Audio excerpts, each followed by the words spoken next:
Good evening. My name is Faisal Al-Khatib, and I have with me Zach Meyer. We're here from Better Informed Housing.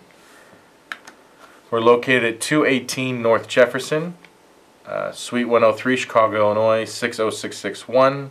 Our phone number is 312-533-2688. You can email us at neighbors@betterinformed.org. So we're here today. We're going to talk about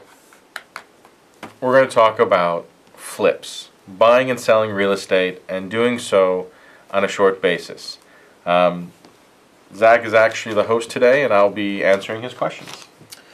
So, first question for you, property flipping. I see it late at night. I see tons of shows on HGTV.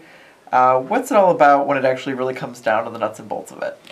It's a very good question. So, flipping properties is, on its very basic term, is buying a property for a price and then doing some construction work to it, whether it's a very lipstick job, which is what they call in terms of painting and changing carpets, very minimal work, or a complete gut rehab where you're actually taking down walls and changing everything and doing all new mechanicals such as the heating systems, the air and cooling systems, furnaces, boilers, whatever required, and then as well as moving all the plumbing, and so it's a completely tearing out the insides and building everything from scratch. Okay. And then once you've done that, you've actually either sell the property or if you want you can rent it.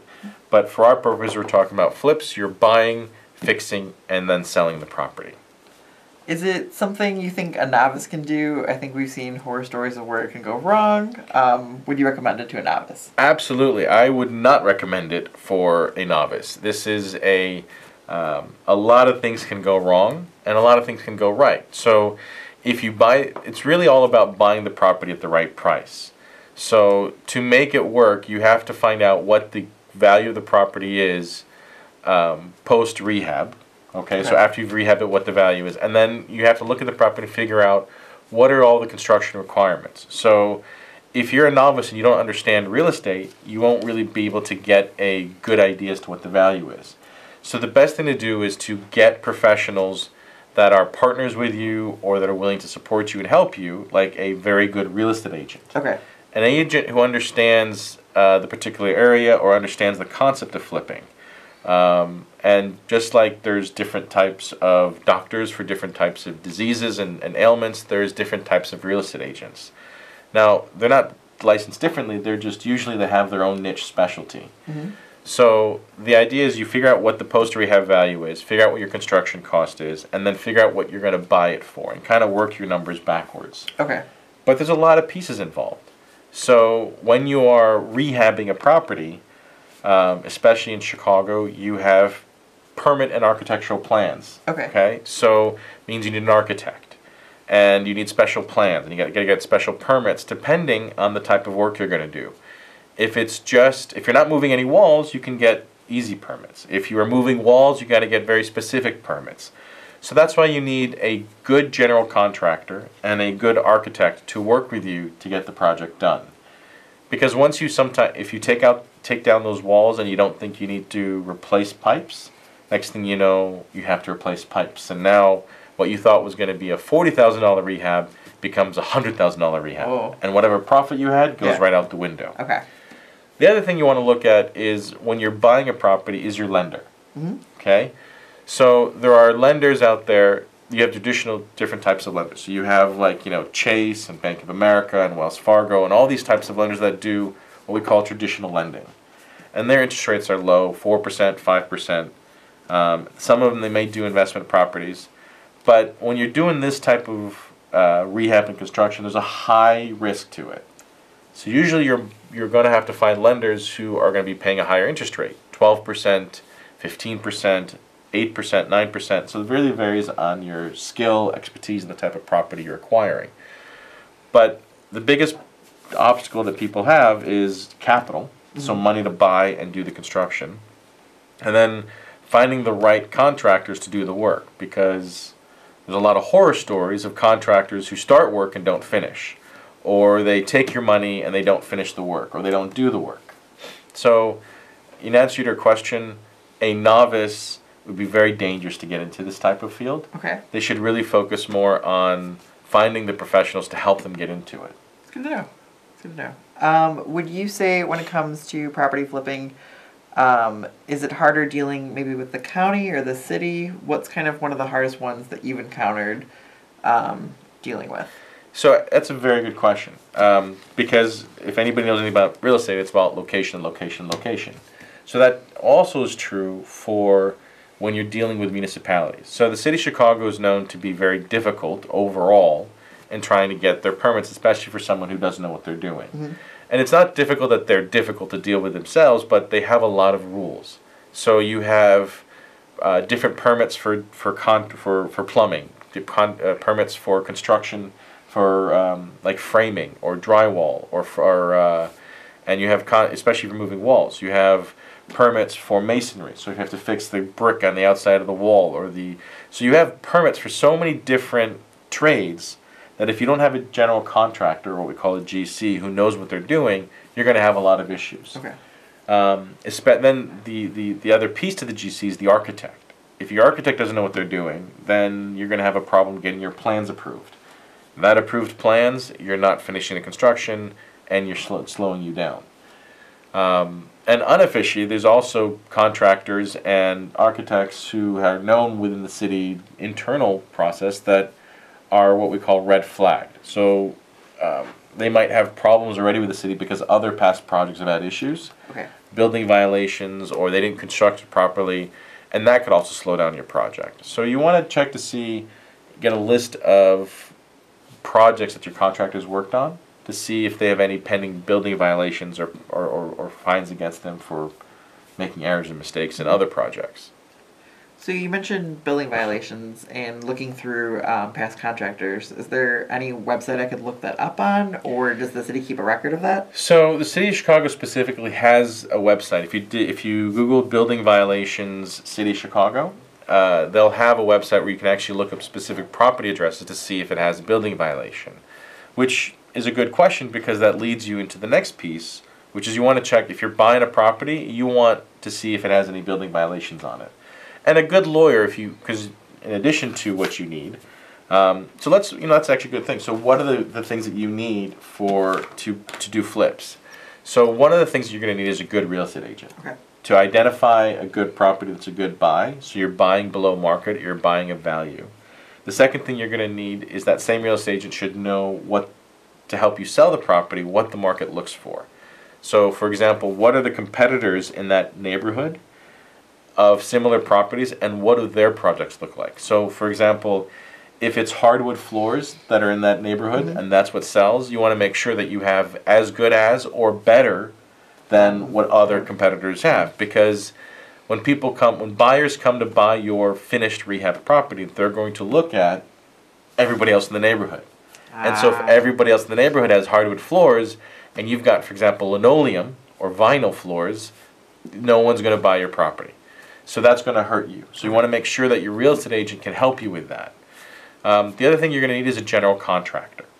So a good general contractor will help you identify what to do, how much it's going to cost, and what it's going to take to fix the property, and also make sure it gets done right. Then with the general contractor is an architect. The architect will help you through the process of getting your permits and your plans. The GC will also help you with that, but the architect is one going to do the plans, especially if you're going to take down walls and do some work on some what we call the mechanicals, or the MEP, mechanicals, electric, and plumbing. Okay, so electrical is your conduits for electrical power and electricity. You need a special, you'll have an electrical contractor for that, or you get permits for that. But that's all under the GC. Then, in addition to that, you need a good lawyer. Okay, because your lawyer will help you when you buy, identify the property, and figure out if there's any problems with the property. They'll also help you negotiate the contract. So maybe you negotiated the contract, but when your lawyer looked at it, there were some terms that are not favorable to you. So your lawyer will help you clear through that. Your lawyer will also help you identify those building violations. Okay. So if the property has building violations, there might be a case in there that's been with the city for 4 or 5 years, and the city hates this property. Ooh. I mean, they'll never admit they hate the property, of course. Yeah. But it's because it's a problem property, and because it's a problem property, they're going to be more watchful about what's happening, what's going on with the property. So you want to be very careful as to what kind of property you're going to. So a good attorney will actually look into that building violations case, albeit maybe briefly, to help you know what you're walking into.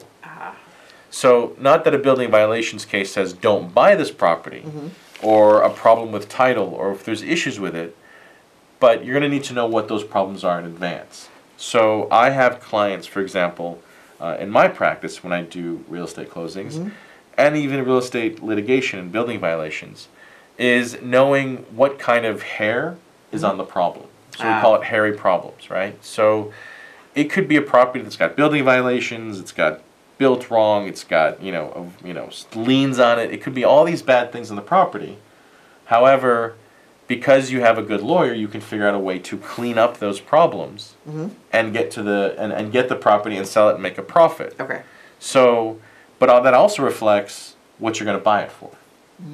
So the more problems a property has, the lower the price should be and what you're buying it for, because obviously that comes with a cost. Yeah. So the tools are, again, just to recap, a good lawyer who can help you through the process and the deal to structure the deal, a good real estate agent to find the property, and hopefully that same real estate agent can help you sell the property, who knows how to sell the property and how to stage it, and a good contractor, okay, to do the repairs and fix the property, and an architect who's good, who can get you the right plans to match the property you have. I've had a few clients who they had an architect who drew the wrong property. Ooh. And they submitted those plans and didn't get approved from the city because the plans didn't match what the property was, and it created a bigger problem. So those are really the 4 professionals you need to have a successful flip. That definitely is kind of more than what you'll see on TV. TV, you definitely see it kind of when you're flipping a house, just more about the repairing of the house itself, but you don't see the kind of legal side, you don't see the architectural side. Right. You see just kind of the selling transaction Of course. between the two. You don't see the nuts and bolts. Right. So selling it is important because you have to be able to sell it for a good price, but buying it is more important than selling it. People think that you make real estate when you sell the property. There's some old timers who've been doing this for a while, and one of my mentors said to me, he goes, "You make money in real estate when you buy it, not when you sell it." So when you're buying into it, don't think about, oh, this is what I can sell it for. Figure out and make sure you're buying it for a really good price. So you mentioned, so really quick, we're going to recap, I guess, just to talk about better informed housing. Absolutely. So here's better informed housing. Located at 218 North Jefferson, Suite 103 in Chicago, Illinois, 60661. Better Informed Housing is a nonprofit organization. Phone number 312-533-2688. And Better Informed Housing, the mission of Better Informed Housing is to educate. Our mission is to provide education and information to communities about real estate. Provide educational programs and make people aware of their rights when it comes to real estate, whether it's as a tenant or a landlord. So that's Better Informed Housing. If you have any questions, please free to call in. Our number is at the bottom of the screen. We're a live feed right now. 312-738-1060. Again, that's 312-738-1060. Please call us in if you have any questions about what we're talking about. And the subject matter for today is flipping real estate. Buying, rehabbing, and selling real estate. Okay. Now, if a home has a building violation on it, and let's say it's my dream house that I've always wanted to buy and maybe even flip, would I be able to still purchase the home with a present building violation on the home? It's a very good question. Yes. Whether you're buying it because it's your dream house or whether you're buying it as an investor, buying and selling real estate, you can buy it if it's got a building violation case. Now, what will probably happen is your attorney will be involved in the case. We'll have to look at what exactly you're facing in the building violation. When you buy the property, you're most likely going to be, and sellers are going to sell it to you, subject to that building violations case. Okay. So you have to solve the problems or fix the issues raised by the city in that building violations case. So if they said that, for example, you have an illegal basement is a famous one. Mm-hmm. So you bought a 3-unit building, and it's got the third unit is the basement, and it's built out, and you got people living there, and suddenly the city comes in and says, wait a minute, that's an illegal basement unit. Mm-hmm. That would result in a building violation. And what they'd want you to do is several things. Either you'd have to get architectural plans and drawings to almost like go back in time to show what it was before and how you want to do it now, and then seek a zoning change and a change to the status of the property from a 2-unit to a 3-unit building. Okay? It's expensive and it's a long process. Now, the other option the city really wants you to do, and that's what they're going to push for, is that you demolish the entire basement and you evict the tenant. Wow. So that way, because technically it's illegal, you haven't followed the proper codes to establish that basement unit. Now, deep down, my opinion of it is that the reason they want you to do that third unit, and make sure you get proper plans and permits, is so that way they can raise your taxes. Okay. That's how they know the value of the property has gone up, because you now have a finished basement with a third unit inside. But they'll tell you it's for safety purposes to make sure you follow the codes. It's probably a combination of both, but they're both involved in that decision. So I hope that answers your question. Definitely. Definitely. Is that where sometimes some of the appraisals will be off based on what they value the homes as? I forgot to mention appraisals. The appraisal is a good piece. So when they value the appraisal, usually they look at the value of the properties in the neighborhood around it that have sold in the last 6 months. So appraisals can sometimes be off because they will consider that third unit as a full third unit, and that value will increase the value of the property, obviously, because now you have 3 units as opposed to 2. Mm-hmm. So that's one reason why appraisals can be off. But you want to, having a good appraisal or having someone appraise the property, especially if you're buying cash, is another good thing, because you want them to tell you what is the true market value of the property. Now, it's hard to say true market value because from month to month, properties sell and change. And especially after the 2008 crisis, Mm-hmm. real estate has been very, very volatile. Definitely. So you can go 6 months and have no sales, and it's very tough to value the property, so you have to go 1 year, and now the property's worth $300 now, okay? Mm-hmm. And then 3 months down the line, another property sells for $400. And now that raises the value in the neighborhood. But let's say no other sales happen for another 6 months, and another property sells for $320. So what I'm trying to say is the market has become very volatile and going up and down in valuations, and can be very extreme in certain instances. So you have to be very careful. So one of the other things you look at, not just in terms of what the value of the property that's sold in the neighborhood, but how many have sold. Okay. So the activity in the neighborhood indicates the appeal that people have to that property. So when you go to sell it after you fixed it, are you going to have 20 people putting offers and looking at buying the property, or only 3? Okay. Another thing to look at in terms of appraisals. Definitely. Are those kind of maybe some of the outliers you would say that maybe cause the appraisal to be off? That it may be $400,000 one month and $300,000 on another month. Is it maybe something we don't know about behind the scenes going on sometimes that causes those great fluctuations in price? Sometimes. I mean, that's where you want a good lawyer can help you look at the title of the property and kind of see where property is at and what types of, maybe it was an inside transaction, maybe it was a short sale, maybe it was a foreclosure. Those will all affect and impact the value. So again, we just want to go back. We are Better Informed Housing. Our mission is to provide education and information to communities about real estate, to educate and provide education programs and resources to people so they can be aware of their rights and responsibilities in real estate transactions. So, inform, knowledge is power. And if you want to contact us, we are located at 218 North Jefferson. Our website is betterinformed.org. And we're at 218 North Jefferson, Suite 103, Chicago, Illinois. Our phone number is 312-533-2688. And if you want to email us, you can email us at neighbors@betterinformed.org.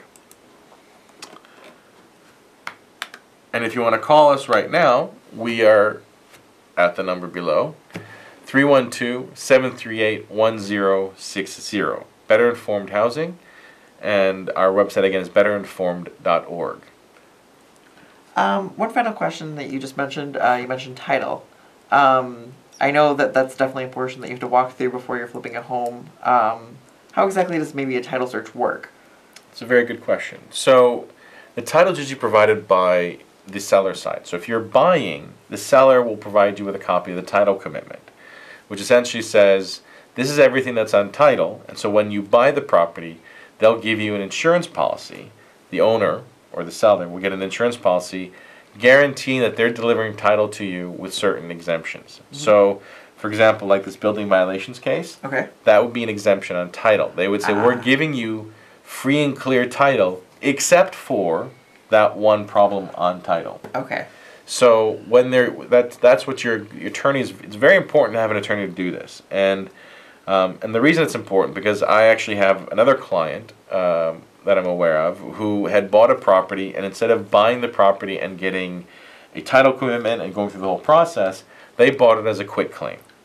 And what quit claim means that someone signs a document that says, I'm giving you whatever rights I have to the property. So technically, I can do a quit claim deed and sell you the Randolph Street Bridge. Wow. Or the Sears Tower. And it's a legal document that says, I'm assigning to you any and all rights that I have in this property. But I have none. So essentially, I've given you nothing. Wow. So what happened with this guy was he bought the property, took title to it as a quit claim, but his attorney never looked at the real estate taxes. Oh. And what ended up happening was the taxes had been sold, and when they got sold, he paid the taxes, but by paying the taxes, what he ended up doing was helping the tax buyer to get to a tax deed and take the property out from underneath him. So had he had his attorney paid attention, instead of doing a quit claim deed, he would have insisted on doing a title policy. Now, it's a little bit more expensive for everybody, but I would rather spend $2,000 to $3,000 or even $5,000 to $10,000 up front to make sure I don't lose $200,000. And your home that you... And the home that you've built or the home that you've rehabbed or whatever, or property. So it's a very dangerous thing to get into real estate without having the right parties playing with you. And having an attorney up front will make sure that you don't make those mistakes. Okay. And the other good news is, you have an attorney up front who's doing that. If they do make a mistake, then they're responsible for that mistake. And so now you get defended. Yeah. So had this client, on the taxes side, had he had his attorney do the proper way and had a title commitment, they would have made sure to pay the taxes and clear the taxes. And if they didn't, the title company would have paid for the property in full and reimbursed him all of his money at the value of the property. So, a lot of information that we dropped on you guys. Zach, thank you for the questions and asking questions. Hopefully I've answered all your questions. Again, thank you for calling, or thank you for watching us. We're at Better Informed Housing. Our website is betterinformed.org. We're located at 218 North Jefferson, Suite 103. Our email address is neighbors@betterinformed.org. You can also reach us at 312-533-2688. And we are Better Informed Housing, and our mission is to educate, provide education information to communities about real estate and what your responsibilities and rights are. Thank you again, and we'll see you next month. Take care.